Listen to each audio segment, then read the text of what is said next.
The Square Ball Podcast. Welcome to the show, brought to you with Levi Solicitors. 10% discount is yours at levisolicitors.co.uk/The Square Ball. Dan Moylan here with you, with Michael Normanton and Moscow White as well. Daniel Chapman. Let's do the Rodrigo dance. This is the Rodrigo dance I'm doing. No, I've stopped. Good. Audio description for anyone listening. Let's preview Brighton then.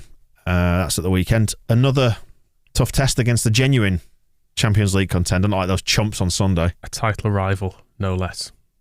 If this, I mean, we've talked a bit in Propaganda Extra this week about the hyperbole of the Premier League. If we lose this, are we out of the title race? It's all on this one, isn't it? Will we debut our new black and carbon third kit? That seems to be the case. Well, let's save the angry reaction for that for next week. Excellent. Yeah, we don't want to We've so far only seen a little glimpse of the stripy horrible thing. Mm-hmm. Pajamas or a nice shirt, depending on your point of view. Mm-hmm. Excellent. Tough game, this one, isn't it? They're good at Brighton. Quite objectively, quite good. I know we have mocked them for things in the past, but I mean, they are quite good. They've also got 7 points. They've only conceded 1 goal. And that was to Scum. Yeah. Idiots. And they should have beaten Newcastle as well. It was the standard Brighton game, was that, where they basically battered someone but failed to score. Which, if you remember our game there last year, was exactly what they did in that, because we were awful. It was one of those... it's fairly early in the season, wasn't it? And it was one of those early games where we knew maybe things were not quite right, because even though we did get a point, we well and truly deserved to lose. Yeah, I still have the anger about Brighton that they just refused to sign a striker, and now are selling Neil Maupay as well, who I know didn't score many goals. They might as well, though. Yeah, but they're not talking about replacing him, because Potter is saying what we need is we don't have another Danny Welbeck. So I don't know if they're willing to let Welbeck finally make his move to Leeds. Do we need a striker? There's a striker.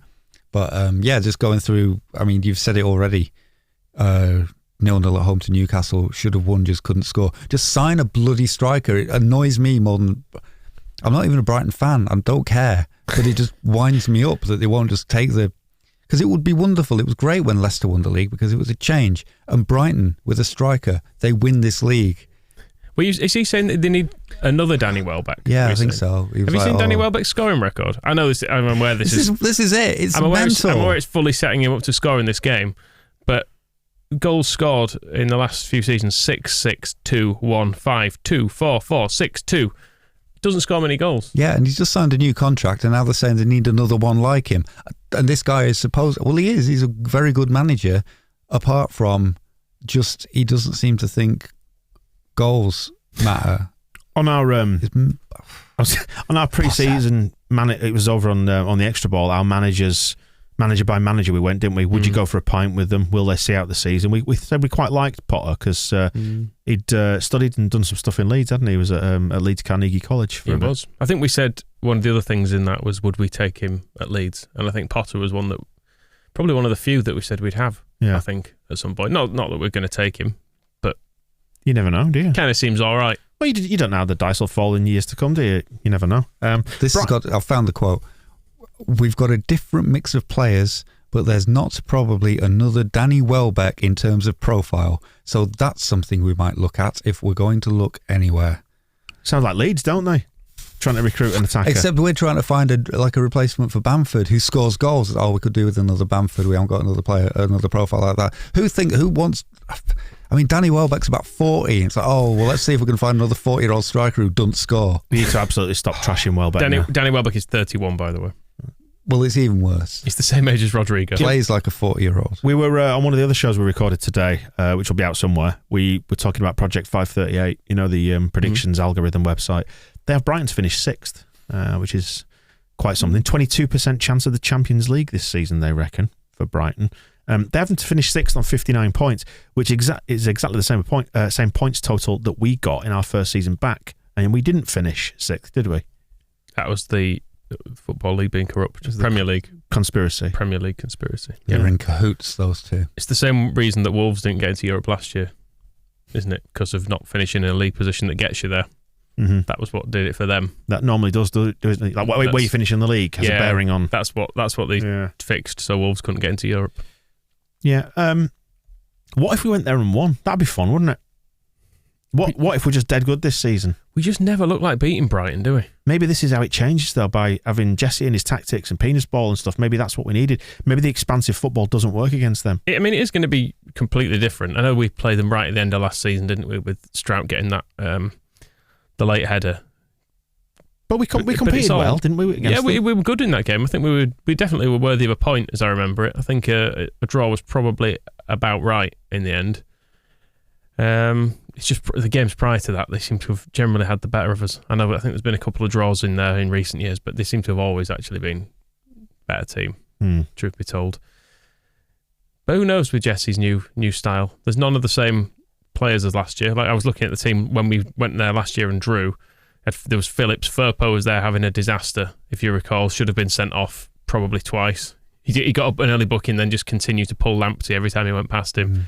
Cooper played, who probably won't. Dallas definitely won't. Forshaw probably won't. Rafinha definitely won't. So it's Bamford probably won't be playing up front. So it's all changed. Brighton away is our big left back problem game, because the season before that, Alioski had his absolute dreg performance down there, didn't he? So I fear for Pascal Struijk, the big pirate in this one. They're weird because they almost feel, now I've seen Chelsea, like this is going to be a more difficult game, because Chelsea just arrived in there. I don't know if it's because they arrogant Big Six mindset. They couldn't all come on the same plane, and everybody was upset, and they just looked moody. Whereas Brighton, well, the fact that they're in decent form changes things as well. They don't strike me as that kind of thing, and I think Potter is probably. I put it in my match report. The thing that struck me about Tuchel was that he just seems like, if he has to like make the players better, it's why should I be expected to train them? It's like that seems to be like they're not good enough, so just buy some better ones and don't expect me to have to step in. Whereas Potter will coach them. He is a coach. Like I think he fulfills that brief. He concentrates more on improving football players and making his team better than he does on just like arsing around in a shit hat having a go at fourth officials. So that makes them potentially a better team or a more difficult opponent than Chelsea were. I think it's not taking anything away from how brilliant we were, but I think we got Chelsea at a really good day to get them for whatever reason. Maybe it's just that our style of play upset them as well. I don't know if we'll be able to upset Brighton as much as that, but it's going to be that. I think that's where it's all. The big interest in this game, if you take apart from just wanting us to win, is can we repeat the Chelsea stuff, or is it going to be a case of we win at home and lose away? I mean, we drew with Southampton, but is it going to be away form? Although we can carry the momentum of Chelsea into this game, can't we? That's one of the things, and it's nice to be able to look at it and think this could go any way. We're still in. This is it. We're still in that point of the season where we don't quite know how anything's going to pan out. It's not settled down yet. We don't know that Brighton are brilliant. We don't know that we're brilliant. We don't know that we're not awful. We don't know that Brighton are not awful. I mean, Liverpool are probably not going to finish 16th, are they? So everything's still on the table, mix. And Brighton are probably not going to finish. Where are they now? Just beneath us, I think. They probably will. That will be true. We're third. They're fifth. Okay, so they're not going to finish fifth. We will finish third. That's the one thing that we can say with some confidence. It's just exactly the path we take. It remains to be seen. How do you feel it's going to go? It's hard to call, isn't it? I won't be surprised if we lost, but I won't be surprised if we won either. Maybe we draw. I mean, I would take a draw in this. It seemed like it'd be an incredibly good start to the season to be unbeaten at this stage. Why not? So let's draw or win. Their strengths, we haven't referenced whoscored.com yet, but their characteristics, their strengths include creating chances using through balls, which if you catch Llorente sometimes can work. Creating scoring chances in general is a strength, so that matters little when they have good. No one to do it. Well, exactly. They're good at defending set pieces, so it will be they haven't faced the deep whispering of Brendan and Jackie before.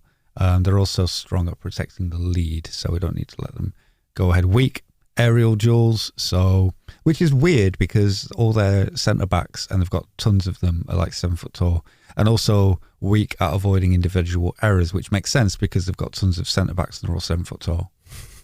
So that's them. They're also style of play, non-aggressive, offside trap. Opponents play aggressively against them, so I think that's a given. I've had a thought, and it's about football. Oh yeah. Is this right? Do you agree with me? No. Right. The reason maybe No. that like Bielsa's Leeds struggled against Brighton was because what you just said there about Giants is that we always try to play with width and get in down the flanks and get to the touch lines and stuff. And they stopped us playing and they forced us to cross it in, and their Giants headed it away. And the cross-field balls that we used to ping across got headed away by their Giants. And maybe now if we go through the middle, playing between the full-back and the centre-back, it'll work. Yeah, it's Bamford used to be lost in the land of the Giants against Brighton, and we talked about it, the difference in width in the first propaganda episode about how now, because we're not trying to stretch and create space in the penalty area, which Brighton just ignored, they just kept them all in there, we'll be putting 3 players in to receive a short cross. So even if it just goes in off Lewis Dunk, it's a goal. You know, if it hits ping balls off Rodrigo and hits Webster and goes in off Harrison's face, it's another goal. So we're kind of aiming for something a little bit more random, but like calculated randomness. You won't play Bamford in this, would you? You'd play not Rafinha, Rodrigo. If he's available, yes. I would play Ronaldo, the Brazilian one. Now, you can't change a thing, can you, from the weekend? In terms of the starting 11, I think you'd probably leave everything as it is. Yeah. If Bamford's on the bench, great. Yeah. Nice option to have. Make him win his place back, the sore-groined podcaster. Okay. I wondered where you're going with it. But interesting challenge. I mean, Rodrigo suddenly found his mojo at 9. Joffy's fit, and it gives us, suddenly we don't need a striker, but it does mean, because the question is how Bamford can come back without hurting himself again. And maybe if it is just like, don't play because we're scoring goals without you, then it's fine. And then they can kid gloves him back into the team, can't they? As and when they need to. And he can forget about the World Cup. Welcome back, Patrick. Harrison will tell him all about it when he comes home. And Brighton have got to get past Forest Green, Dave Hockaday's former team, of course. And they will be facing a former Leeds player. Can you name them? It's not Liam Kitchen because he moved from there. I was about to look at it. It is a young centre back. Yeah. Oh, I know. It's a young centre back. It is a young centre back. It's the young centre back. Ollie Casey. Ah, there we go. So hopefully he can cause some damage. Break Danny Welbeck, and they have no Danny Welbeck. No strikers. That'd be useful, wouldn't it? It's hard to know. I can't even predict how this one's going to go. I genuinely can't. So, I kind of feel like we'll lose, but then I felt like that last weekend. So wrong. I'm going to ride the crest of a wave. Let's go for soft win. Let's have a draw. Yeah, I'm between draw and win, so soft win for me. Why not? Let's be happy. After these, it's Everton at home, isn't it? Not Brentford away as well. And then Brentford away. And I want to win both those. And I think we will. Why don't we just win them all? Well, that's it. So if we beat Brighton, that means we start with, 5 wins and a draw. Which might be our best ever start to a league season since 1973 or something. I mean, the fixture computer has been kind, and beating Chelsea has been a complete cat amongst those birds. So, cat amongst the Seagulls. Oh, that's good. Yes. Yeah, it took a while. That's the episode title, by the way. Okay, good. It was delivered with such panache as well. A great one. It's like when you're waiting in a movie for them to say the name of the film. Somebody else, cat among the wrens, cat among the cockatoos. Anyway, so what are you going for, Moscow? Did you decide? Let's beat them. Yeah. All right, great. Why not? I did a lesson. I did your prediction for you last week anyway, and you were right. Was I? Yes. Can you? I said that if you were here, you'd say, "Oh well, it might be just one of those days. You always got it in us. Always got it in us. One of those wins." We have got it in us. You need to believe more. We have now. We haven't had for a full season. I don't know if you didn't notice, but we do have now. And even still, when we needed to, when it came down to it, down to the wire at the end, we had it in us. I suppose. Yeah, I suppose. Just enjoy it, Michael. Don't know why you don't enjoy it. Smile more. I've enjoyed things enormously this week. Yeah, it's been brilliant. Long may it continue. The Square Ball Podcast.